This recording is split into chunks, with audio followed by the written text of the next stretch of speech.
Vamos a terminar hablando entonces de las otras tres, como los otros tres tipos de vía aérea que nos faltan: la vía aérea catastrófica o crash, la vía aérea difícil y la vía aérea fallida. Vamos a empezar entonces con la parte de lo que sería la vía aérea crash o la vía aérea catastrófica. La vía aérea crash o vía aérea catastrófica se define como la vía aérea que se presenta en un paciente inconsciente o con una funcionalidad cardiopulmonar severamente comprometida. Básicamente es el paciente que llega en paro cardiorrespiratorio.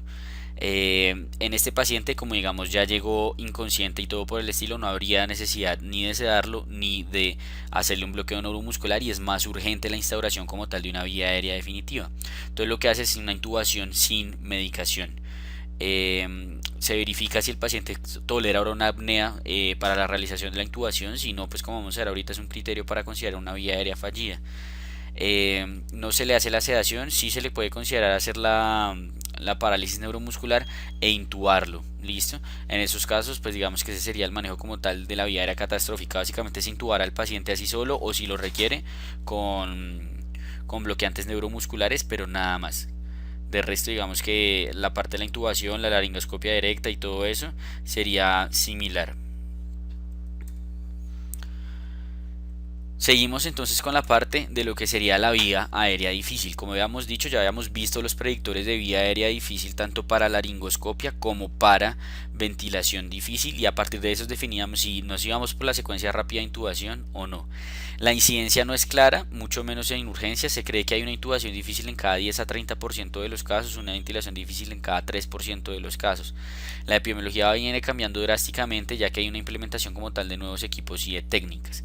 ¿Cómo se aproxima o cómo se manejaría una vía aérea difícil? Lo primero es responder a tres preguntas. Lo primero es determinar si se debe actuar ya o no. En tal caso de que el paciente, digamos, no tolere, digamos, yo esperar a ver si puedo traer otro equipo o algo por el estilo, le intento una secuencia rápida de intubación, y si no lo logro es una vía aérea fallida. Lo otro es determinar si hay o no hay suficiente tiempo. Si hay suficiente tiempo, es decir, no se debe actuar ya, determino si el paciente me tolera o no una apnea. Si no me tolera la apnea, como vamos a ver ahorita, sería una vía aérea fallida y pasaría al algoritmo de vía aérea fallida. Después es determinar si se puede intubar, es decir, yo cojo, analizo el escenario y digo, ¿considero que soy capaz de intubarlo o no considero que soy capaz de intubarlo? Si sí considero que soy capaz de intubarlo, le intento la secuencia rápida de intubación, y si no, le intento la intubación despierta. Recuerden que la intubación despierta era básicamente ponerle ketamina, hacerle una anestesia disociativa y con eso intentar intubarlo sin hacerle un bloqueo ni nada por el estilo. Si nada de esto funciona, se utilizan dispositivos de vía aérea difícil, y si con los dispositivos de vía aérea difícil yo no logro instaurar una, una vía aérea definitiva, lo que hago es ponerle una vía extraglótica de forma momentánea. Hay un predictor o hay una mnemotecnia para predictor de vía aérea extraglótica difícil, que es el RODS. El RODS, la R es de restricción como tal, que se puede referir a restricción pulmonar, definida como pues un compliance bajo, como habíamos visto anteriormente, o restricción como tal de la apertura vocal. La O sería obstrucción como tal en la vía aérea, la D sería de disrupción en la vía aérea de la anatomía o algo por el estilo, y la S sería de short, o sea corta, y se refiere a una distancia tiromentoniana menor a 3 dedos. ¿Cuáles son los dispositivos extraglóticos entonces que podemos llegar a considerar en estos pacientes? Los primeros son las guías. Las guías pueden ser de plástico o las guías ópticas o la endoscopia flexible. La guía de plástico básicamente, ¿qué es? Es una bujía como tal, un palito por así decirlo de plástico, que lo que se hace es introducirlo, y lo que uno busca es centrar esa punta, por así decirlo, de la sensibilidad de la mano hasta que uno sienta el salto que va dando los anillos traqueales cuando uno está en la vía aérea. Cuando se logra, digamos, canalizar, el tubo se mete a través de la guía y a partir de ahí, digamos, como que se hace pues la intubación. La guía óptica, por su parte, es pues como su nombre lo dice, una guía óptica, pero no es flexible, es completamente rígida. Entonces uno hace como un intento viendo como tal directamente, se pasa a través de las cuerdas vocales y luego se traspasa el tubo a través de la guía. Y el otro es la endoscopia flexible, que es de los mejores, pero es de los más demorados que hay. La endoscopia flexible es como tal, su nombre lo dice, es un dispositivo que se puede mover y se puede controlar su movimiento, y a partir de eso uno ingresa como tal a la vía aérea y intuba a través del endoscopio flexible.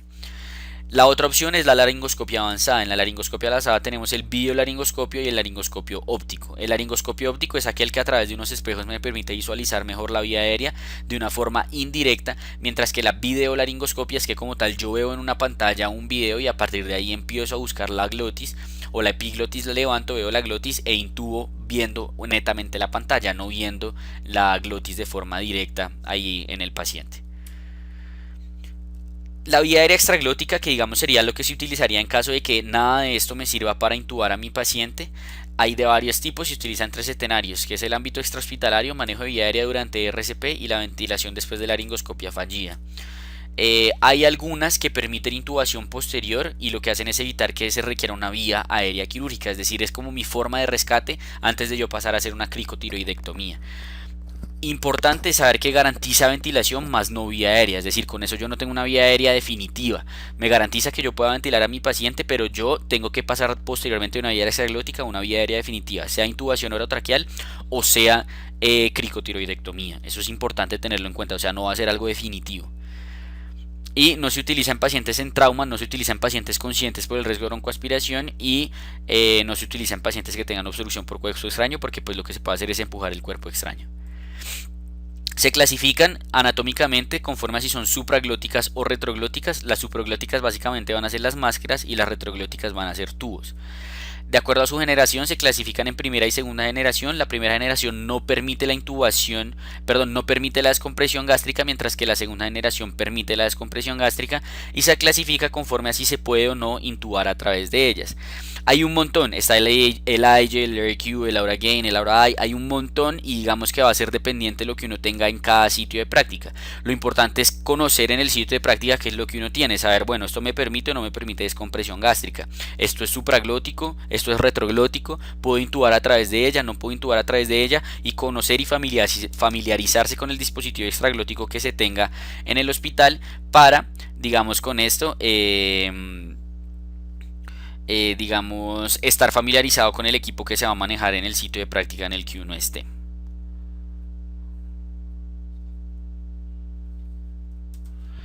Vamos entonces con la colocación de la máscara laringea, que suele ser la más común de todas. La máscara laringea, que sería el ejemplo de la anatómica supraglótica, que puede ser de primera o segunda generación y se puede o no intubar a través de ella.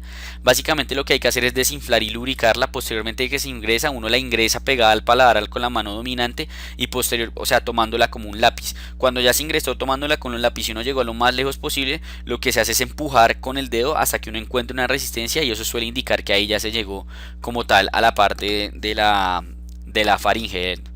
Eh, y después pues digamos que se va retirando el medio a medida que se va empujando la máscara laringea. Se infla el balón y se verifica su adecuada ubicación y su adecuado funcionamiento. Si no funciona, lo que se hace es reubicarla, reposicionándola, moviéndosela hacia la anterior, lateral o superior, buscando digamos que uno logre el sello y uno logre la ventilación del paciente. Entonces básicamente así sería: se coge como un lápiz, se introduce pegada al paladar, cuando se introduce lo más que se pueda, lo que se hace es irle empujando e ir retirando el dedo y hasta que se llega a donde la resistencia que uno esperaría que fuera acá.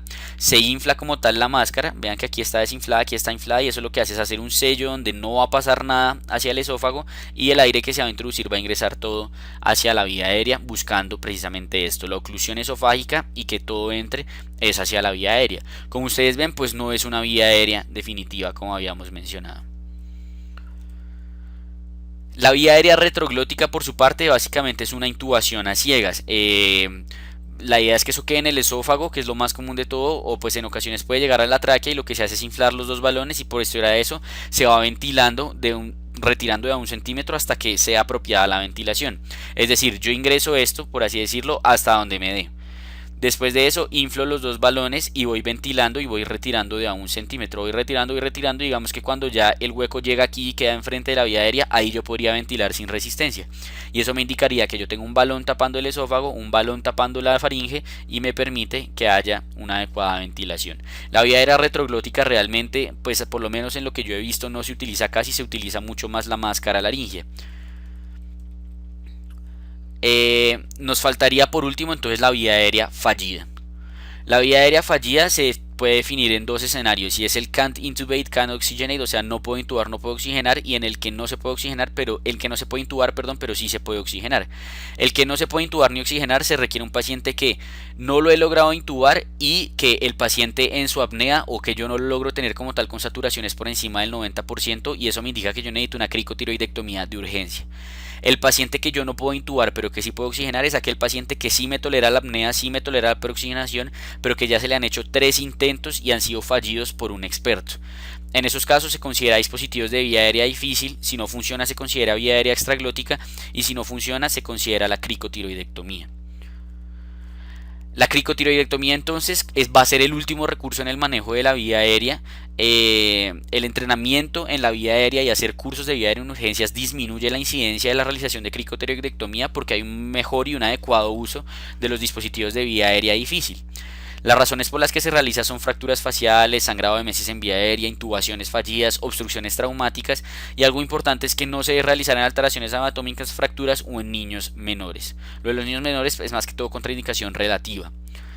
Hay una mnemotecnia para la cricotiroidectomía difícil que es el SMART, la S de cirugías previas, la M de masas, la A de alteraciones anatómicas evidenciables, la R de radiación previa y la T de tumoración que me altere como tal la, digamos, morfología, por así decirlo, del cuello. ¿Qué materiales necesito yo? Un catéter funcionante, un aporte de oxígeno, necesito el ventilador encendido, succión y tubos y catéteres funcionantes, obviamente la hoja bisturí, el gancho y el dilatador traqueal, el tubo de traqueostomía que no va a ser de más de 9 milímetros el diámetro externo o un tubo endotraqueal cortado en tal caso de que no se tenga tubo de traqueostomía, una jeringa de 10 cc para inflar el balón y el esparadrapo para el ajuste como tal. Lo que se va a buscar como tal es en los reparos anatómicos. Lo que uno debe buscar básicamente es ese espacio que es la membrana cricotiroidea. La membrana cricotiroidea, la idea es que uno la busque yendo de forma, digamos, como descendente. Uno primero palpa el ioides, posteriormente está, digamos, el cartílago tiroides, se palpa el cartílago tiroides y justo abajo está el cricoides. El espacio entre el tiroides y el cricoides es la membrana cricotiroidea y es el sitio a través del cual, se va a realizar la inserción quirúrgica y la inserción de la vía aérea definitiva. Hay varias técnicas, está la estándar que lo que busca es inmovilizar con la mano no dominante el cartílago tiroides, posteriormente se hace una incisión vertical que solo abre la piel, después digamos como que eso se separa, se busca la membrana tirocricoidea o cricotiroidea y se hace ahí es una incisión lateral, se hace tracción cefálica con el dilatador, se inserta y posteriormente se inserta el tubo. El 4-step básicamente es la inmovilización con la mano no dominante. Se hace una única incisión horizontal en la piel que lo que hace es buscar y atravesar básicamente tanto la piel como la membrana cricotiroidea. Se hace tracción caudal en este caso, no cefálica, y se hace la intubación. Y por último está la técnica de Seldinger que quizás sería la mejor. La técnica de Seldinger lo que busca es inmovilizar con la mano no dominante y lo que uno hace es insertar una aguja en donde está la membrana cricotiroidea.